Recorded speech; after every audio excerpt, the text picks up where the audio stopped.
Hi, welcome back. My name's Elise Price-Tobler and I'm the writer of the SEMPI Social Communication Model.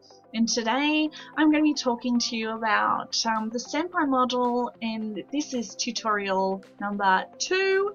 So if you haven't watched number 1 yet, I suggest that you go back, have a little watch about that, because that's just a general overview of the entire SEMPI model.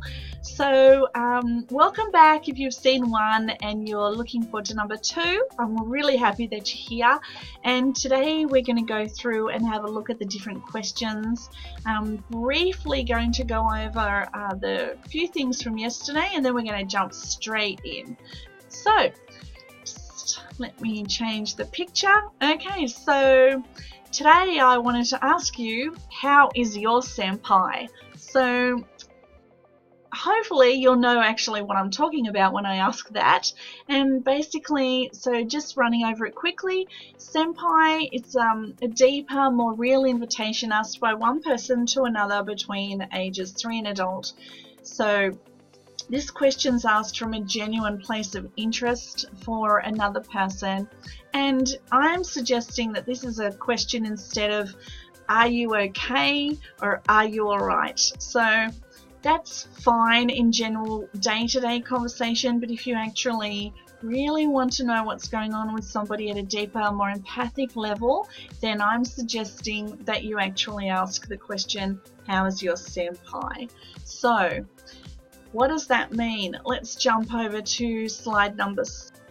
Let's get into it. So here we are. I'm just going to drop down because yesterday on the session, first tutorial, I talked about the fact that we'll be going in and looking at the different entry words today. So the entry word today is sleep, and it also stands for safety, which is the color blue. And I don't know whether you can tell with my nails, but I have all my tips done in all the different colors of the SEMPI model, so it reminds me all the time. Alright, Elise, don't forget, this is what you're all about, writing the SEMPI model. It's now out there, so I want to live and breathe it. I want to be able to talk to people about it all the time, and I'm actually wearing it. So the blue stands for sleep and safety. So when we talk about sleep and safety, and we say to somebody, how's your SEMPI? If they've studied the model, they'll know sleep and safety. Yes, okay, she's actually asking me, how was my sleep overall? And was I in a safe and stable environment? So this is one of the entry words that we call them, entry word questions. Now these are available in the little booklet, so you can order one from me. So when you order the little community version booklet, because that's what that is, this is the little booklet that we're trying to get funding for to reproduce, so that we can put these out in the community and people can pick them up from hospitals, police stations, they can get them out on the street, community centres, chemists. This is what we want to put in. So if we look at this one, this is the little community booklet that we want to pop out there. And oh, that's not good that I've got that popping up there. And so sorry, just ignore that, everybody. And I'll just get rid of it. Hang on a sec. Okay, sorry about that little glitch. Fixed it. Now, so the first question we ask is, how was your sleep overall, and were you in a safe, stable environment? So this question, how was your sleep overall, is something that I was discussing with a very dear friend of mine, and a lot of the time when we're trying to go to sleep and we're lying in bed or wherever we are, it may not be a bed, we could be homeless, we could be sleeping on somebody's couch, we could be just not even in bed and just in our car. So there's a lot of things that go into sleep, and sleep is a very, very important part of our day. If our sleep's being interrupted, if we're not getting enough sleep, if we're having trouble going to sleep, if we're using drugs to go to sleep, if we've used drugs, a lot of drugs, and we haven't been able to sleep, there's a lot of different things that affect our sleep. So this is why we go in and we talk about sleep for the very first, which is letter S. So we like to know, were you in a safe, stable environment? Okay, so safe environment as in, okay, so you've got a roof over your head, tick. Safe, your uncle's not coming in, or your aunt's not coming in the middle of the night and keeping you up and being inappropriate. You can read between the lines on that one. Okay, so safe, stable environment as in, okay, so you haven't just been evicted, or okay, your parents haven't just left, or and you're alone. Like, all different things can come into play here. This is why this question is so important, because it also plays a lot on why you can't get to sleep. So this is the first question that we ask, and you might have had a great sleep last night, so it may not even be applicable to you. So the next question we ask is, when you started to go to sleep, what thoughts actually alerted you? Now, sometimes I'll give you an example of this one. So sometimes if I was in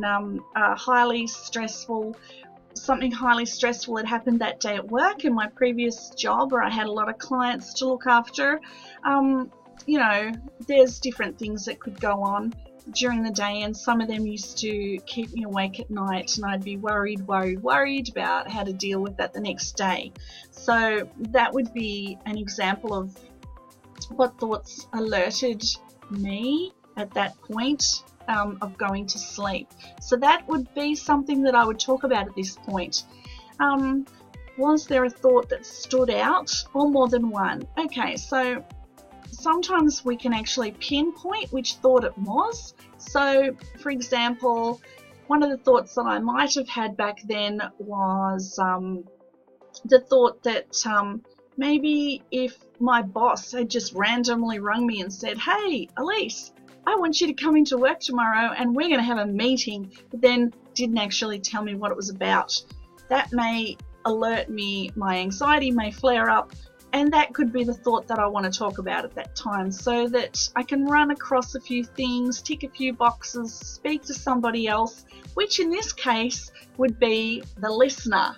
So I wouldn't be feeling terribly alone at this point. I'd have somebody to bounce it off. Now, this is why I want this model out into the community. So you can sit at a cafe and other people who know the SEMPI model, you can go and talk to them. And they can say, "How's your SEMPI?" And you can go, "Well, actually, I've got this S for sleep is really triggering for me at the moment. So can I talk to you about it?" And they'll go, "Absolutely." And not being a counselling model, they're just required to listen to you. So you've got somebody to talk to bounce off. And it's free! Woo! Okay, so continuing on. Did you interpret the thought to mean anything? So, you know, you can think about this one, because sometimes the thoughts, if we think they mean one particular thing, once we've spoken to somebody else, they go, "Really? That's what you thought?" So it can give us some perspective. It can normalize things for us a little bit. So the next one is there anything you would like to talk about that may help you sleep better? So this is a question that the listener is sitting there open to hearing. So this is your opportunity to now talk about this so that you can sleep better, hopefully. Now, and then the next question is, are you feeling calm about going to sleep, or do you need some extra support? So an example for this could be, okay, so you're absolutely high on whatever drug it is you've ingested. Do work in drug and alcohol, so it's the first thing that came to my mind. And maybe you can't go to sleep, so you need some extra support around that. So the next question is, what sort of support do you feel would help you? So you can discuss this with your listener.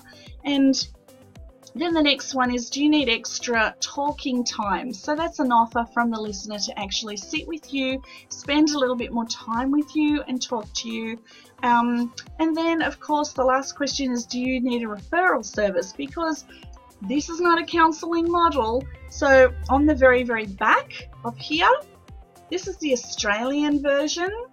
Okay, so an overseas version could type their own in here if they wanted to, and we've just got all the different emergency services here that cover the Sydney region. I don't know if you can see that, there's quite a few. So these come on the back of all of the different SEMPI community model booklets, and so that's also included in the booklet. So this is a general little booklet. Welcome, how's your SEMPI? It talks briefly about it, teaches you how to speak the SEMPI language, which is what we call this. So it goes through all the different things. It's got all the different pictures here. Hopefully we'll be able to get them printed in colour, which will be wonderful, but they're very expensive. That's why we're wanting somebody to back us. And we've actually got an Indigo crowdfunding campaign up as we speak. So that's going to be an ongoing thing, and we've asked for $25,000 to actually help us print all the booklets, get them out into the community, train people to teach SEMPI so that it can seep in from a grassroots level out into the community, into the hospitals, out into the emergency workers, everybody in the entire community, the schools, everywhere. So yeah, so just on the back here we go through all of this. How's your SEMPI? And then the need help part at the very, very back. So this is the basic prototype model of the actual booklet. So thank you for watching that. And that's basically sleep. So we've covered all of that today. And so we've covered blue. So in my next tutorial, number 3, we will be covering emotion. So that should be interesting. So I'll look forward to your company then, and in the meantime I'll upload this so that the training can continue. And one more thing before I go, I'm more than happy for you to share this model in groups of up to 10 at a time. Any more than that, if you could please ask permission, that would be wonderful, because there is a copyright on this model. And you can also order the booklets from me. Just flick me an email and I can send you out the booklet, and then you can print them off on your end and start teaching everybody from 3 up how to use it. Alright, thank you very much. I'll see you in tutorial 3. Okay, bye.